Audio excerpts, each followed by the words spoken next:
Hello everyone, I'm Ben with the BTC Sessions. I'm here in Calgary, Alberta, and today I'm going to bring to you an interview that I did with a guy by the name of Kenn Bosak. Now, Kenn Bosak has been doing some writing for the BitcoinPodcast.com, and he actually also has, within the past 5 or 6 months, started up his own YouTube channel. Now, I love talking to anybody when it comes to crypto and Bitcoin. And Kenn Bosak is no exception. I had a blast just chatting to him about how he got into Bitcoin, what he's interested in, why he's interested in it. And yeah, it was a fun, pretty casual chat. I hope you guys enjoy it. Here's my interview with Kenn Bosak. All right, so I am here with Kenn Bosak, and he is he does a few things. He writes with the BitcoinPodcast.com, and he has his own YouTube channel going on now. And I just wanted to have a fun little chat with Kenn. I met him on another show, 21 Million Club. Was that what it was called? 21 Million Club, right? Yeah, yeah. So we were both on there, got chatting, and I figured, well, whatever, have him on the show, have a chat. How's it going, man? Goes well, man. Goes well. How goes it? I'm happy to be here. I'm pretty stoked you asked me to be on your show for an interview. It's actually my first time being interviewed. So yeah. I hope I know enough about me to answer all your questions. Awesome. Yeah. Well, I'm kind of new to interviewing too. I've been doing how-tos, but I like chatting to people, so I figured I can you know, we can both get some practice here. So, by the way, your shirt is awesome. That's me. That's so awesome. Me and my girlfriend made a couple of these, and I wear them to the gym or stuff like that. My friends have started wearing them. It's pretty cool. That's awesome. I got to do that now. Sweet. It says "Ask me about Bitcoin" on the back, and I get asked a lot. And my friends have asked for shirts with this, but without the "Ask me" because they're being asked and they don't know what to say. They're just like, go to his YouTube.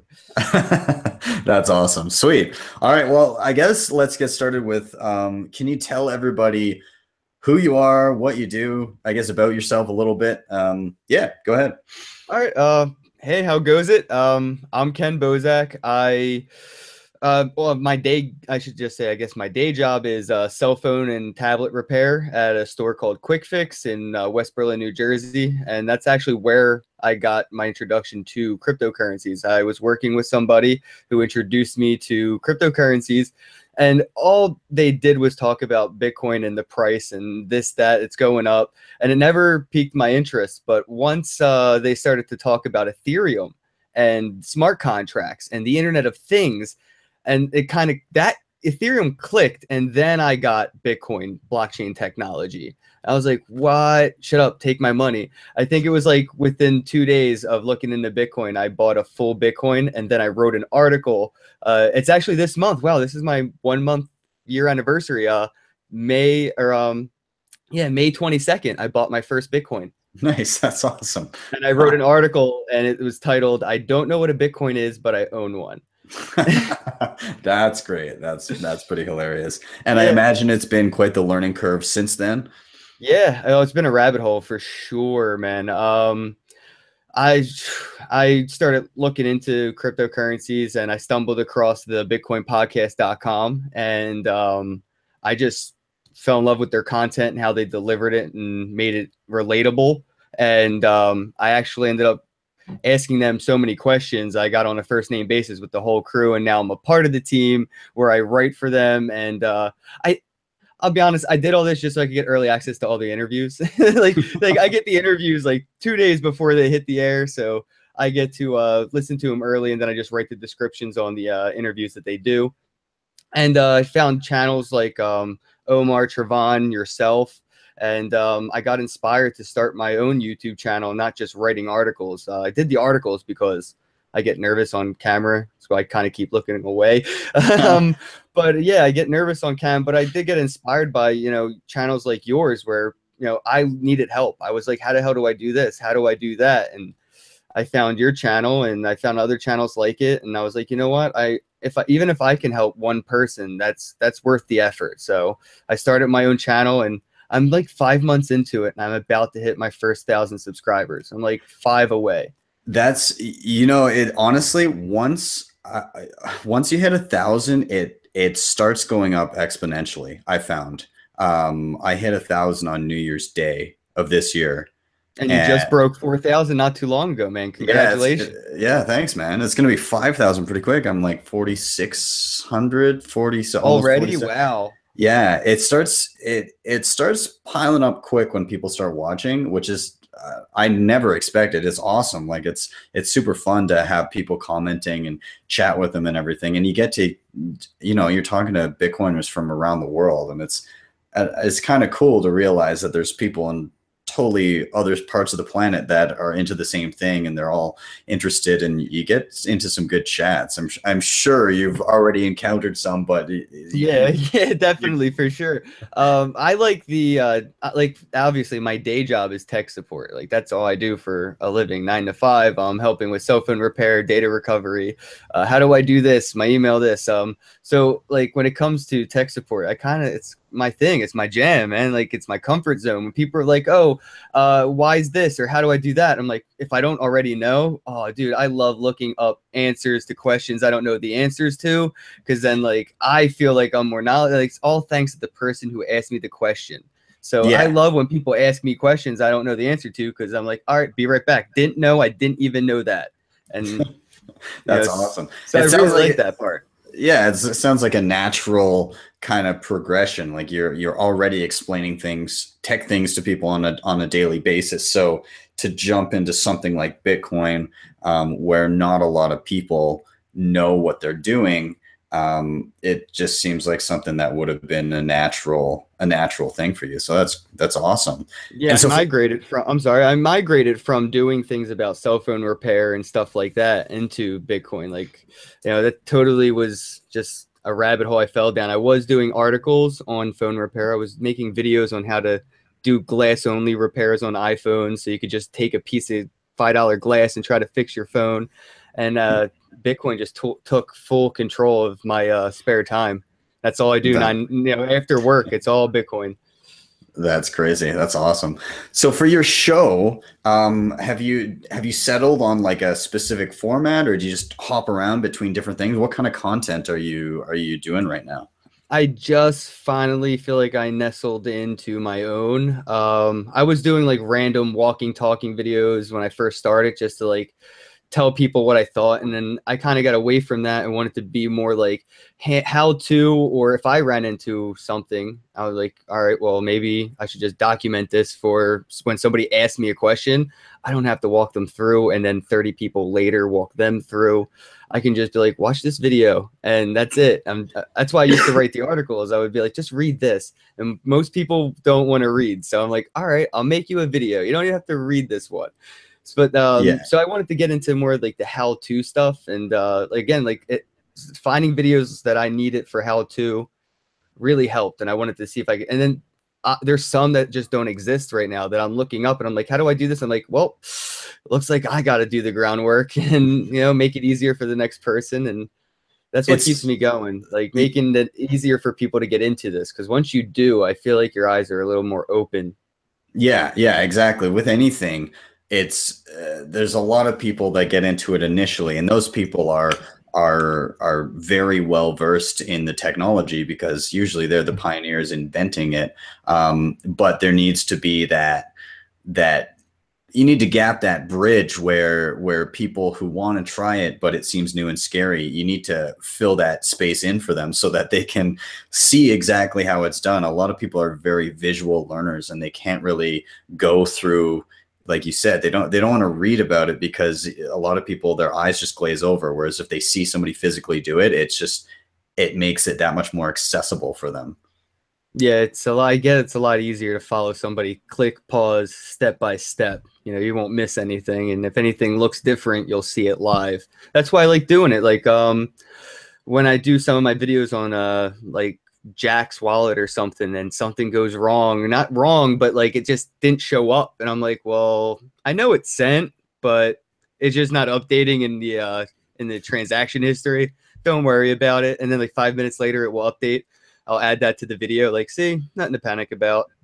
Yeah, And like exactly. stuff like that. Yeah. And when apps update and add newer features, stuff like that, I just started using a program called OBS. It's for like screen capturing for like Twitch gamers and stuff. I'm going to try to utilize that. So every time a Bitcoin application, iOS or Android, I can start doing updates on apps as they update. So that's kind of like where I want my channel to go, is towards like apps, how-tos, updates on the applications, and as things change, just touch on that. Yeah, that's awesome. That's awesome. So, and you've had some guests on your show so far. What kind of people have you had on thus far? I had couple friends I made actually going to local meetups. When I first got into Bitcoin, I'm still a social hermit, but I wanted to get out and see if I could meet people that were interested. And I went to a local meetup in Philadelphia and made a couple friends. And from there, I just started picking their brains. And a couple of them I actually interviewed because they were in this space for years. They were very knowledgeable. So I've interviewed a couple of my friends like Ryan, Luciano, Brandon. I had Omar Bam on, Trevon James on. I've helped host a couple meetups now since being a part of that meetup or attending the meetup. I like worm my way into things, man. I swear, because I was just like an attendee, and now I'm like part of like the event planning. And we've had people like Jack Tater and Tone Vase, speak at our little meetup where we got like 30 people tops or something, and these big people are coming to talk. It's awesome. It's pretty funny. Yeah. Sorry, I was gonna say I love watching Tone Vay's market analysis stuff and all this. Yes. I've watched through a few, not all, but a few of his crypto scam ones and all that kind of stuff. And he's I've been chatting with him. Hopefully I'll be able to have him on sometime soon, because he's gonna be in town, isn't he? I don't know about Canada. He was talking about it. Wasn't he in Toronto? I thought he has a meetup in Toronto. Isn't that? He might, but I'm like way across the country from him. It would take him. Gotcha. It would take him 3 or 4 days to drive here, probably. Yeah. He'd tell you to meet him there. Yeah, exactly. Right. But yeah. So I've had people like that, man, and I've actually interviewed with the Bitcoin podcast. I've interviewed and spoken with Andreas Antonopoulos, which was like very that was an experience. That guy is so knowledgeable, and the way he can like reword things that he's trying his hardest to dumb it down for you. It's like, bro, he nails it. Like every time he hits you with an analogy or a quip or something, it just like, I didn't get what you were saying 2 minutes ago, but after you said it like that, light bulb, gotcha. Yeah, you know what? He has an art for it. I've wanted to chat with him, but I'm almost too nervous to ask, because I feel like I don't have smart enough questions to ask him. So you don't need. I mean, man, he he'll take. Definitely reach out to him. He'll take it, and whatever you have, he can work with. Like, he's great, man. Like I said, he's so knowledgeable. You could ask him. Like, that's the one guy that you want to ask some of the most difficult questions to, and he knocks them out of the park.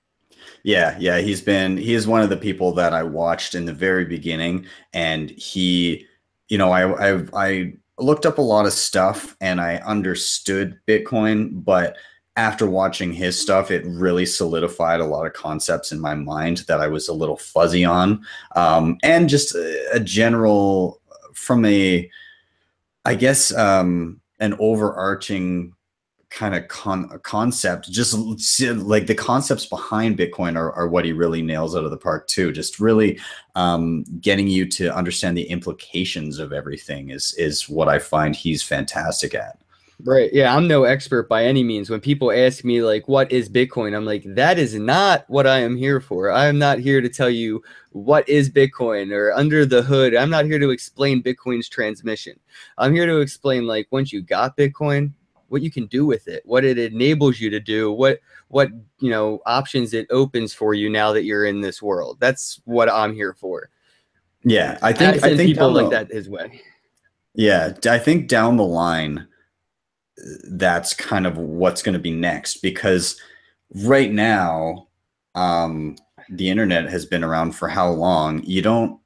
There's not as many people talking about um, the incredible implications of a world wide web are, right? There's no TEDx talks on how incredible the internet is. Everybody already knows, but there's a lot of people talking about what this next app can do and what this can do and what all the applications on top of the internet can do. So I think it's going to shift to a lot of people explaining simple applications that are on top of blockchain technology and on top of Bitcoin. Yeah, So like Token. Have you checked out that Token browser, the Coinbase chat, the Ethereum built browser? yeah, I'm kind of looking into that. Yeah, it's pretty interesting. I mean, it's weird. It's got testnet Ethereum. I've probably like accumulate like $100 somehow. I don't know how. I just mess with the bots. I swear to God, just open up and talk to the bots, and like you can watch ads. And so like yeah, dApps and apps like that people are going to eventually be using. Hopefully they're going to come to my.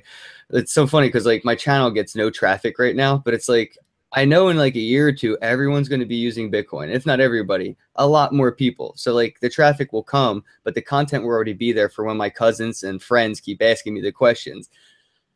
Yeah, absolutely. That's 100. I agree with you 100%, because that's what I found over time. It's I'll get emails and messages from people saying, well, okay, how do I do this? And now instead of having to type out something that they probably won't understand, I can just, well, here's a link. This is how you do it. And it takes 2 seconds instead of really having to drill it in. So yeah, no, it's having content like that, especially of your own, of you explaining it, just means you only have to explain it once. And I feel like it gives Bitcoin a little bit more of a simplicity, credibility. Like my friends are like, "Oh, if you can do it, I can do it." I'm like, "Yeah, I know. I told you that a year ago." Like go watch my video. I'm like, "Oh, I saw your video. You made it look so easy." I'm like, "I didn't make it look anything. I just showed you how easy it was." Yeah, exactly. Yeah, a lot of people don't realize, once you try it, then once you've done it once, it's simple, but it's that initial trying it out. And I think having channels like yours, something like that out there, it just helps people realize, oh, I'll just grab the app. This guy just did it. I saw him do it, so I'll just do the same thing. Exactly.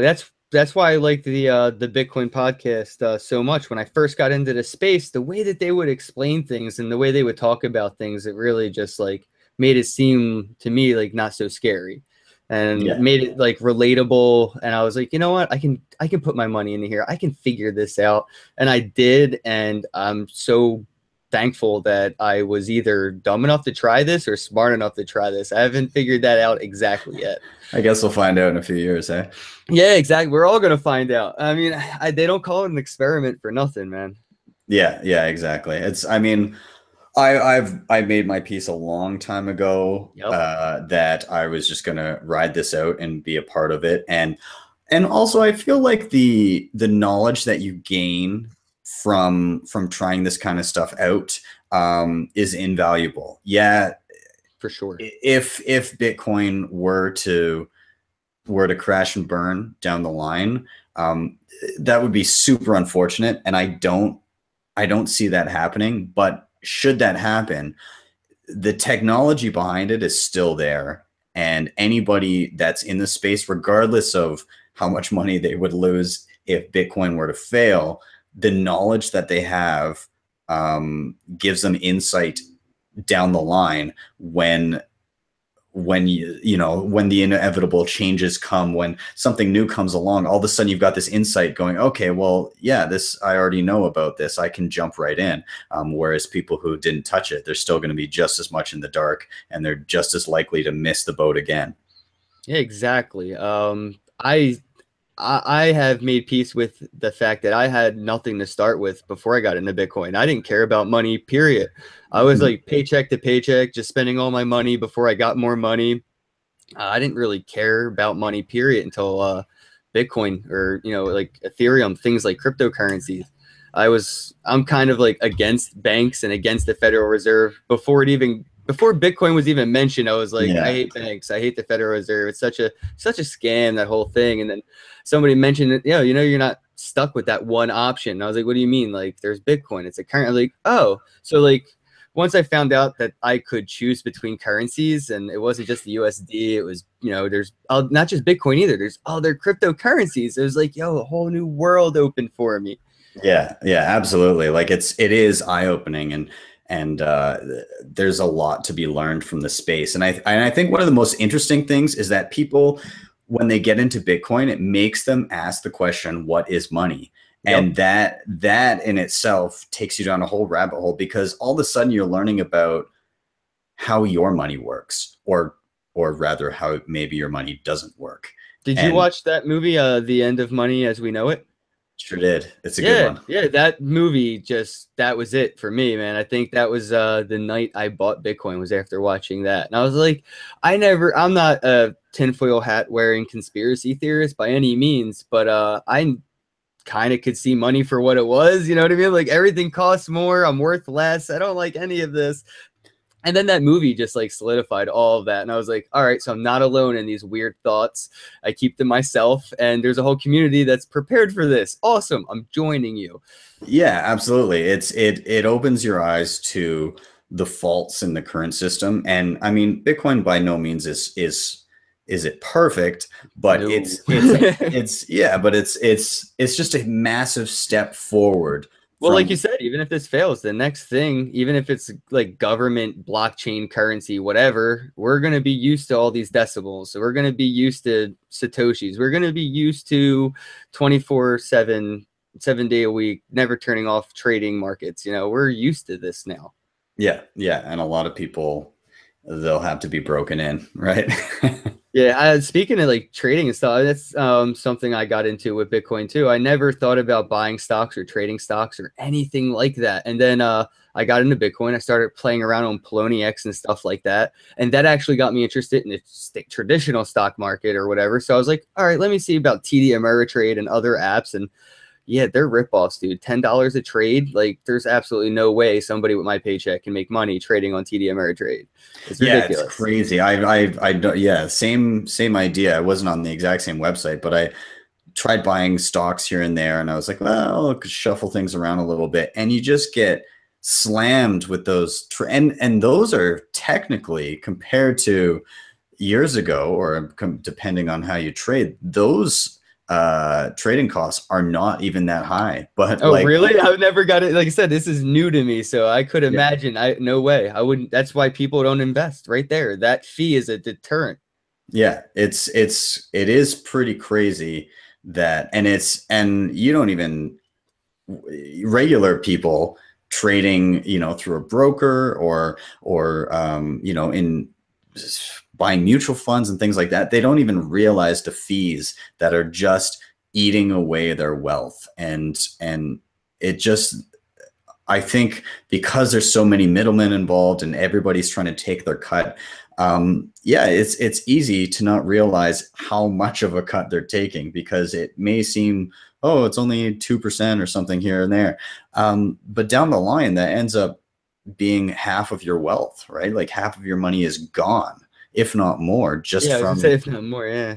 Yeah, it's crazy. So you're into trading now.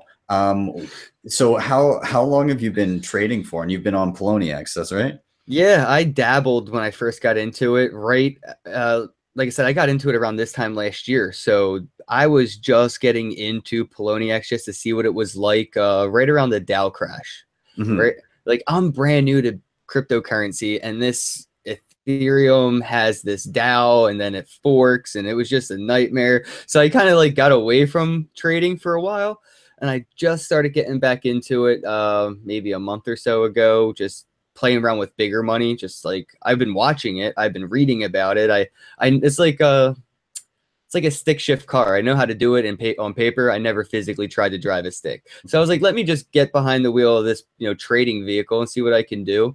I threw money on there. I knew how to use the candles. I knew how to read buy and sell orders. I knew how to look at the depth charts. So when it came down to it, I actually knew what to do with my money. So I kind of went about it the right way. Thank God I was scared and read a lot more than just playing with my money and learning on the fly. And trading has been pretty interesting. I've been pretty successful at it, but I don't want to oversell it because it isn't as easy as it like sounds. It's really not easy.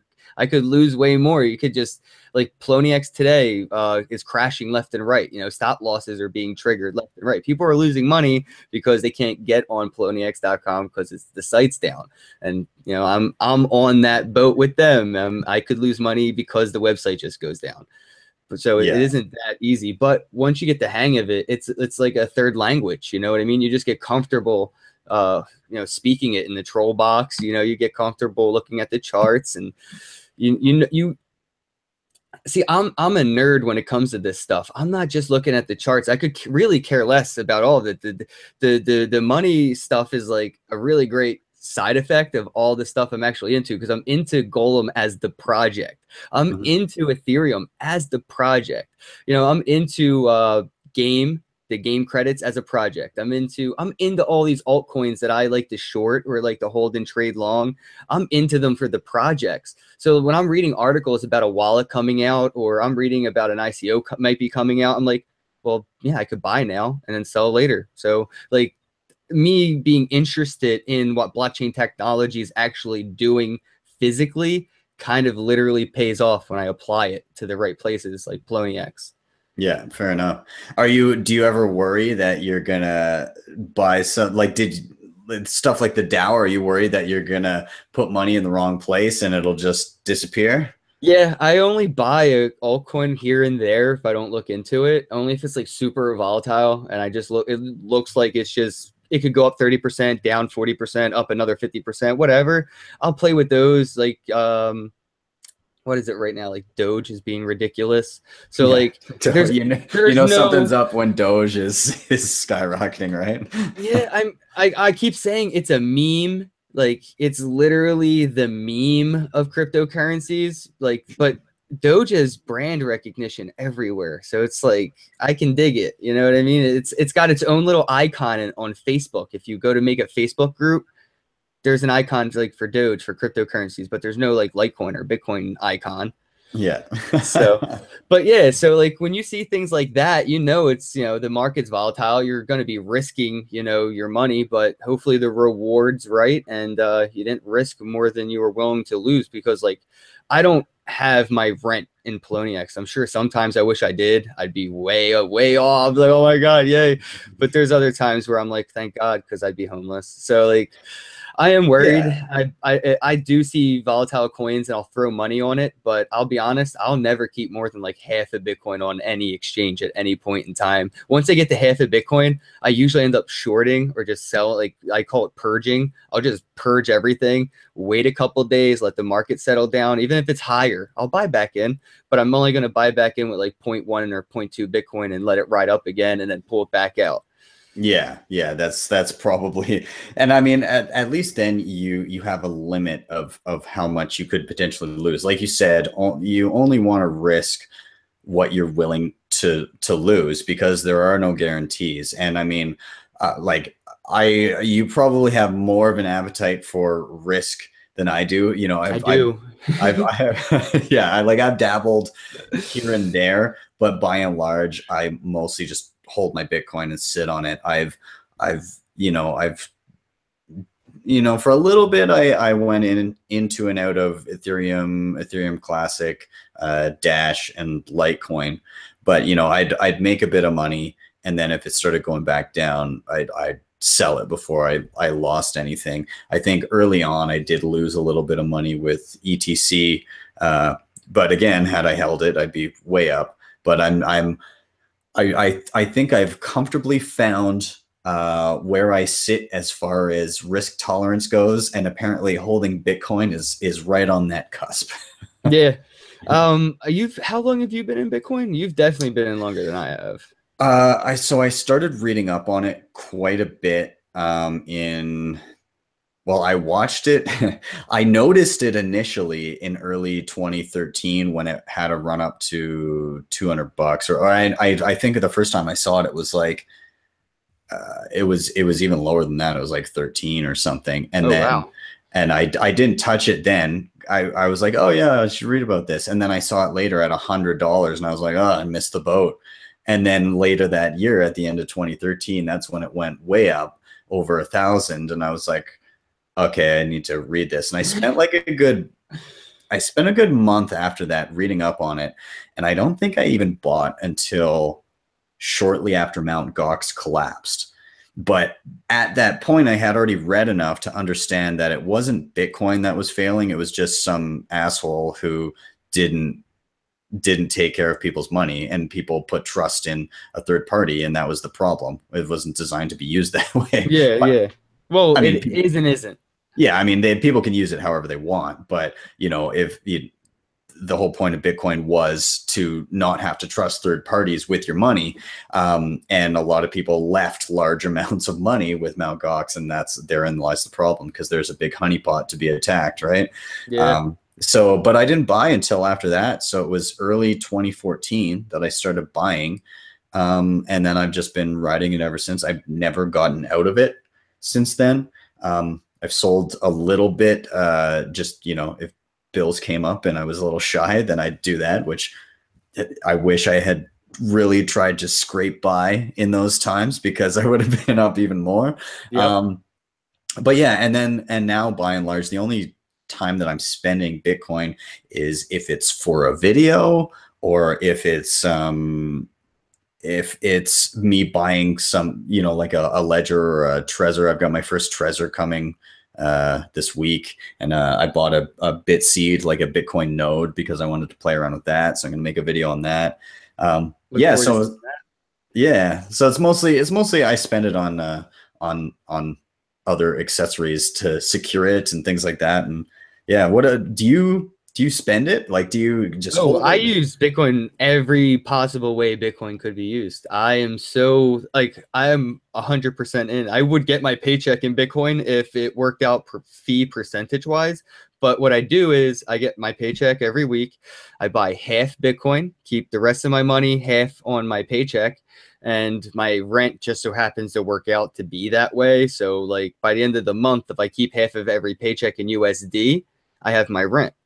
And the other half is in cryptocurrencies, and that just keeps going up. So I'm like, I'll dip into like my rent money every once in a while before the last paycheck. So I'll be like, all right, I'll buy less Bitcoin at the end of the month, because I'll have to fill the pot back up. But it never really comes down to that. Like, I'll buy Bitcoin and I'll only spend it with my Shift payments card if Bitcoin goes up from the time I bought in last. Well, it's almost every week been up. You know what I mean? There's some times where it went down, but I most of the time got like the dollar cost averaging I do buying it weekly. I almost always catch the lows as much as, if not more than I catch the highs. So I'm almost always I'm good. And so I just use Bitcoin like money half the time, and the other half I'll use regular money if I have to.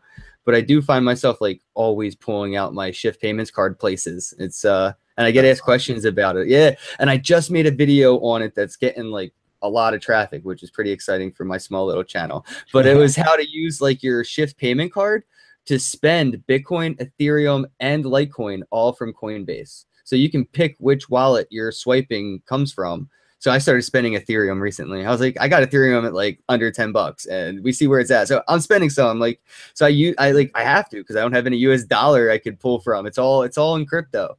That's awesome. I wish I made a video recently, and it was just a wish list for me. It was one thing that I really want is I want a card where I can spend like that Shift payments. The thing is, that's not available in Canada.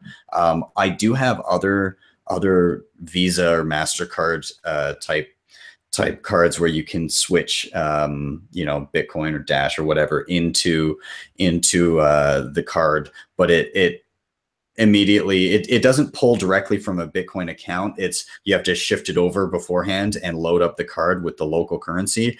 And the problem that I have is that they're either denominated in US dollars or euros or British pounds. So I get hit with a Forex fee every time I pay. So I have like a 1 to 3% fee that I'm paying just for regular purchases. So, but luckily I'm going to England in about 5 days here, and I've got a Wirex British pound card. So in the app, I can swap over Bitcoin whenever I'm there, and then it's free to make regular transactions. So I'll be doing that for a week while I'm over there and trying it out, and yeah, it saves me having to convert it here at a bank because, well, fuck banks.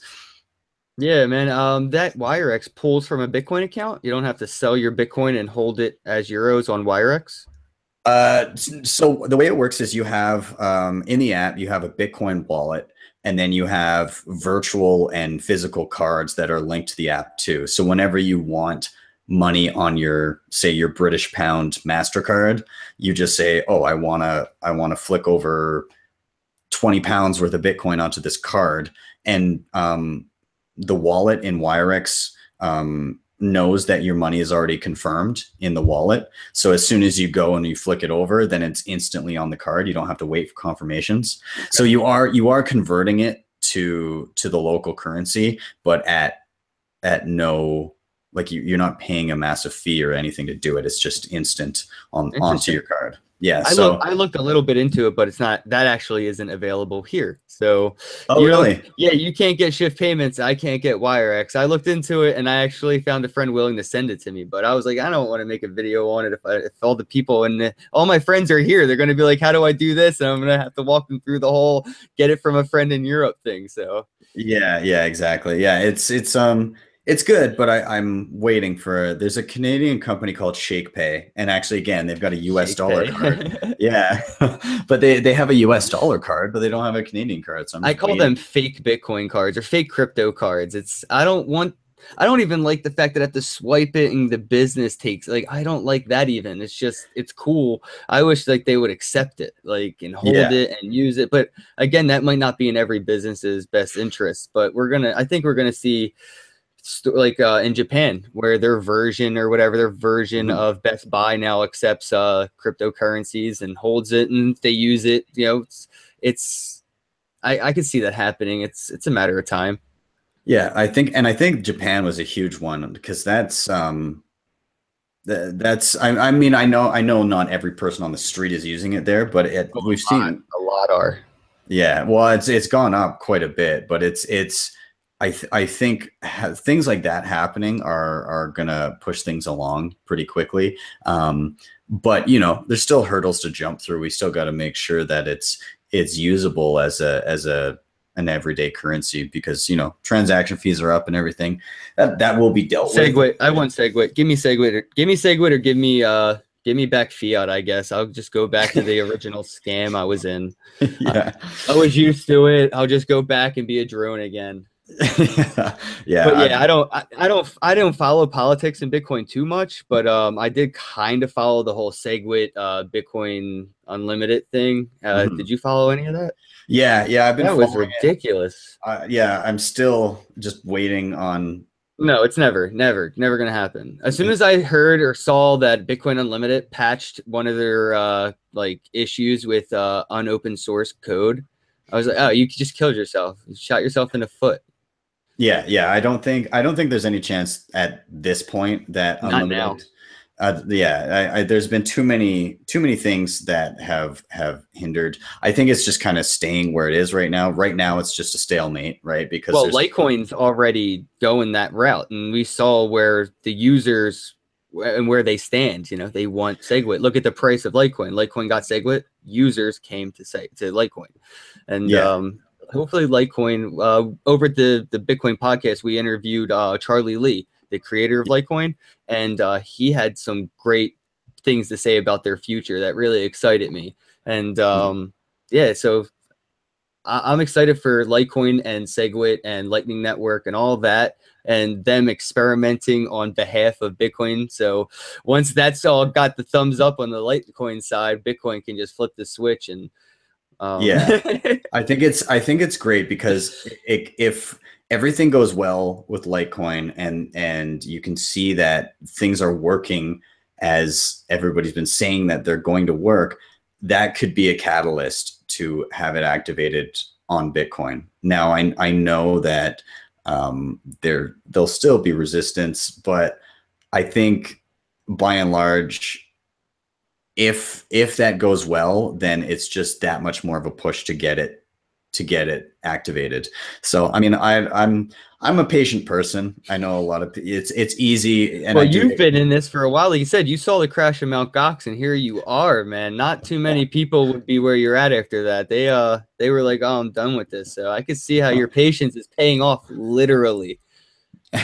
Yeah, it was after Mount Gox, it was a tough year and a half, 2 years sitting through just a solid bear market. But again, like as long as you know why things are the way they are, as long as you're paying attention to the actual technology as opposed to just sitting there watching the price every day, then you can kind of understand that there is promise to it. And I think you have to get a good handle on the ecosystem. And again, I can definitely be wrong about things, and as anybody can, but you learn as much as you can, and you just go with what you know. Yeah, that's what I like to do. Yeah. I just stay looking new things up when it comes to this space. Every time a new project comes out, I'm just interested. I want to be like, oh, what are you doing? How are you doing it? And how are you doing it different than the guy already doing it? And Yeah, there's always absolutely. something when it comes to this space, man. You could stay busy all day, never sleep, and you wouldn't run into the same thing twice almost. Yeah, absolutely. So I wanted to ask you a couple just basic, I guess we'll say Bitcoin questions. But do you have I usually ask, do you have a favorite wallet, and how do you secure your Bitcoin? Ooh, I like this. All right. So I have three wallets. I have to put them all together because they all have their purpose. First off, I like my Ledger Blue. It is a touchscreen. It holds multiple cryptocurrencies. I got some Litecoin Dash, Ethereum, Ethereum Classic, Bitcoin, all in one nice hardware wallet. I Mhm. love that thing. That's my vault. I don't plan on spending that until Armageddon. Then I have Coinbase, where I do my, purchases of Bitcoin, and I spend it from there with my Shift Payments card. And then I have Jax. I absolutely love Jax. I have a lot of people that have mixed emotions about Jax, but I like them. I like Shapeshift that's already in there. And I'll throw some Bitcoin in there, and I'll be like, oh, I don't know if I want to buy any Litecoin. So I don't have anything on the exchange. I don't have anything on Poloniex or whatever, but I have Bitcoin on Jax. And I'll be like, you know what? I'm in the mood to buy some Litecoin. Shift it right over, send it from Jax right to my Ledger Blue. Done. It's so convenient. So like they're the three I use, but they all have their own purpose. Yeah, absolutely. I do like Jax, as far as if you're shifting in and out of other currencies, just because of the ease of it. It's just all right there in front of you. And I have it on my phone, and then I have it also as an app on my laptop, so I can see them both at the same time, and I can, use either one. I've also played around with one that also has Shapeshift integrated called Exodus. And they're pretty good, but they're desktop only. So I'll be really excited when they do finally get a mobile app, but they've said that they want to make sure that everything is completely seamless. Whereas I do like Jax, but I have noticed issues, and like even you said, you Yeah, they sometimes have like. some weird issues sometimes, just random things, but it's like I think that's just like display or something. Like it usually runs seamlessly. It's just like the display may not pop up or it may not. Yeah, but like you said, it is buggy, which sucks when you're dealing with money. Yeah, yeah, absolutely. It worries you a little bit. I've never lost money because of Jax, but sometimes you're waiting around and you're like, "Why this is the wrong amount?" Or you'll have weird things that pop up. So yeah, I use Jax, but I'm excited for an Exodus mobile app when it eventually happens.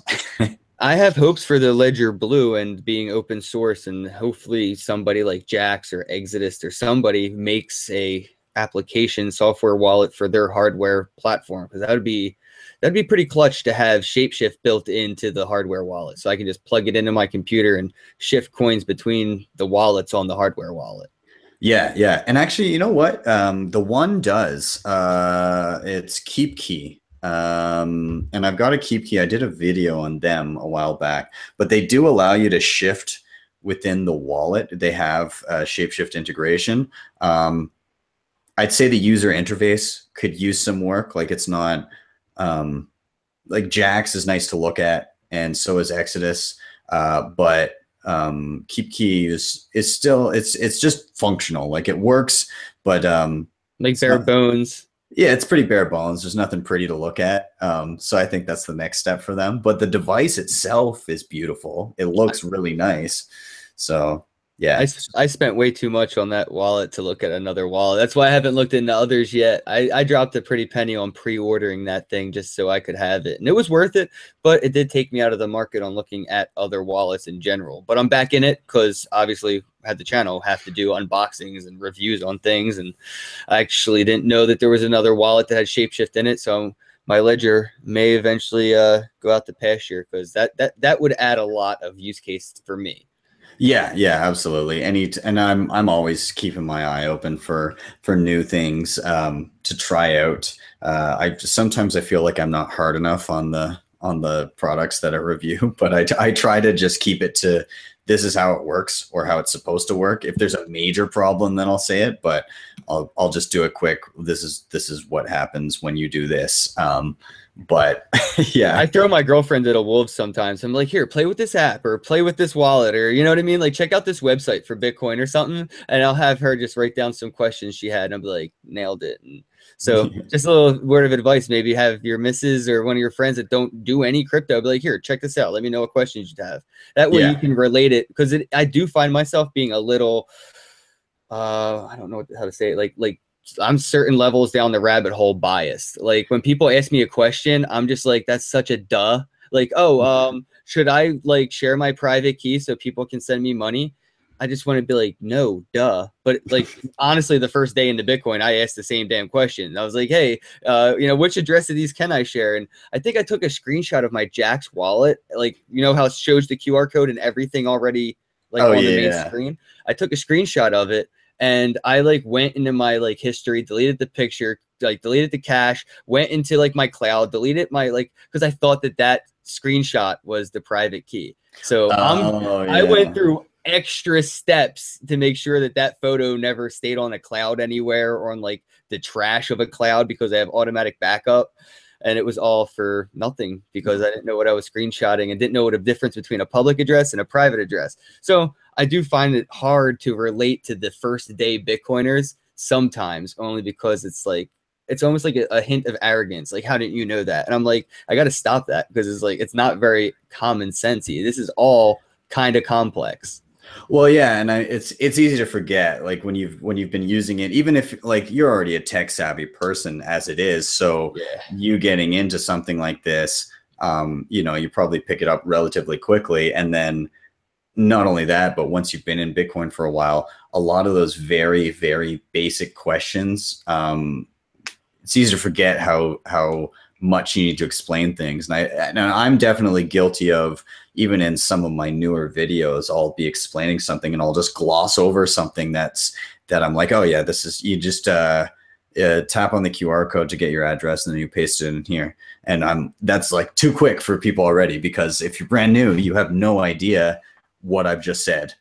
I have friends that listen to me talk about Bitcoin for this whole time I've been talking about Bitcoin, and they thought a Satoshi was its own cryptocurrency. Yeah. So apparently I missed a pretty big ball there explaining Bitcoin to a close friend of mine for months. They were like, yeah, I looked at buy a Satoshi and it looks like it's Bitcoin. And I'm like, oh yeah, it is. It's just, it's like calling a penny not money. You know what I mean? Money's money. $1 is $1. A penny's a Satoshi. It's still Bitcoin. And I was like, oh, you didn't say it like that before. Why didn't you say it like that before? And I was like, oh, I didn't. So it's like simple things like that like you don't even recognize how you're explaining it and how people are absorbing that information and interpreting it. So yeah, it's a lot of learning, and getting questions like those make you realize how you need to clarify things as you explain them, right? Like you get now that you've had somebody say that, from now on, anytime you say a Satoshi, you'll be like, oh, it's a Bitcoin. It's just a smaller denomination of it. It's like Exactly. a It'll penny. always be followed by an explanation. Yeah, exactly. Yeah, and it's like teaching anything, right? It's you figure out when you see that glazed over look on somebody's face that, oh, they don't get it. I got to explain it a different way. So Yeah, it's yeah, usually just talking about the price. People, you mentioned the price, what it is now and what it was then. That usually gets people interested. And then I found that will get them asking, why is it so valuable? And that opens the door for me to explain blockchain and fintech and everything under the hood. But if you start with under the hood, people are just like, leave me alone. Like if you were to talk to a kid about an engine and how much horsepower it has before you showed him how fast the car can go and what like a burnout looks like, he'd be bored. yeah, that's that's a solid analogy, actually.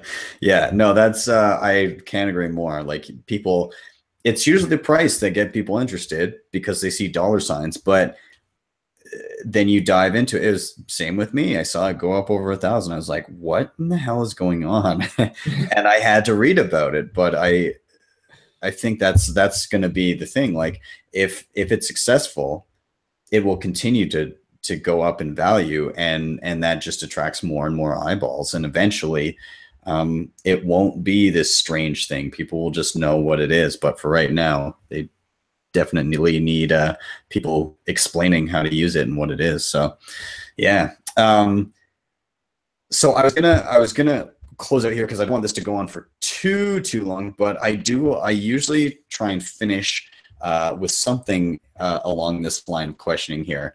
So I'm gonna throw this at you, and you could be as deep as you want with it, or you can just give me a simple answer. Either way is all good. So my question to you is, what does Bitcoin mean to you, and what do you hope it can accomplish in the future? Wow. All right. That could get deep real quick. All right, let me try to shallow that up. All right. All right. What Bitcoin means to me, freedom of money, freedom of value, freedom of worth. I like to tell people Bitcoin is the separation of state and currency, just like the state is separated from religion. And the fact that I can send you money and it doesn't have to be watched, or like our conversation that we could have in person doesn't have to be recorded. I could send you some Bitcoin. It doesn't have to be recorded. I like that it gives me that financial freedom. That's awesome. Yeah. I And couldn't agree more. for the future, I think it's going to be a paradigm shift for wealth. I see the people that have nothing to lose, like I did when I got into it, where I just started throwing crypto money into cryptocurrencies. And I'm like, look, I'm prepared to lose it all because I had nothing before Bitcoin. I didn't care about money. I was just paycheck to paycheck anyway. I'm not saying I'm comfortable in that lifestyle, but I'm used to it. And I think most people that got into Bitcoin were like, well, what the hell else do I have to lose? And we see where most of us came. And I think that paradigm shift of wealth is going to be extraordinary. We're going to see people that aren't used to having money, or mindsets that aren't used to having money, that could create businesses now that we wouldn't otherwise have because the mindset wasn't given that, from the gate. So I think like humble beginnings type deal, you know what I mean? Yeah. So I think that's what Bitcoin could do for the future. It's going to change the game for a whole class of people that awesome. bet on an experiment that's, I believe, going to pay out. I mean, I don't see Bitcoin going anywhere. I just see it, maybe not being spent every day at Walmart, but being a long-term storage of value it has some true potential there. Unless it becomes something other than money, who knows? Bitcoin's still up in the air. It's money's the what do they call it? Money's the side effect of Bitcoin. It has value because it does something. We don't even know what it does yet. We just mess with the fact that it has value. Yeah, absolutely. Yeah, there's and we'll find out. We're all in it, learning as we go, and everybody can proclaim what they want Bitcoin to be, but in the end, it'll be the market that decides what it wants it to be, right? And So we are the market. yeah. So I guess we'll just see what happens. I'm in it for the long haul, so I'm excited to Yeah. maybe we'll be chatting in like a decade, being like, hey, remember that time we We'll be hanging out with Kim.com on yachts, bro. Yeah, exactly. Awesome. Well, I think I'll wrap it up here. So, Kenn Bosak, thank you so much for coming on. And can you give everybody a once over of where they can find you and your work one more time? Yeah, man. Thanks for having me on. And if everybody would like to check out my YouTube channel, it's just my name, Kenn Bosak, KENNB as in boy, OSAK. I write for the BitcoinPodcast.com, and I'm very active on Facebook, not so much on Twitter. But if you have any questions or need any help, I answer almost every single DM on Facebook. So feel free to hit me up or add me on Facebook for any hands-on help if you need it. Sweet. Awesome. Kenn, thank you so much for being on. And yeah, I'm sure I'll be chatting to you again soon. So I had a blast. For sure. I'll see you on my show to get some questions I have for you answered. Yeah, for sure. Awesome. Can't wait. I'll talk to you soon. Have a day. Thank you guys so much for watching. Please don't forget to hit like and subscribe. Drop a tip if you're able to. Check out Kenn's stuff. And I will see you guys next time on the BTC Sessions.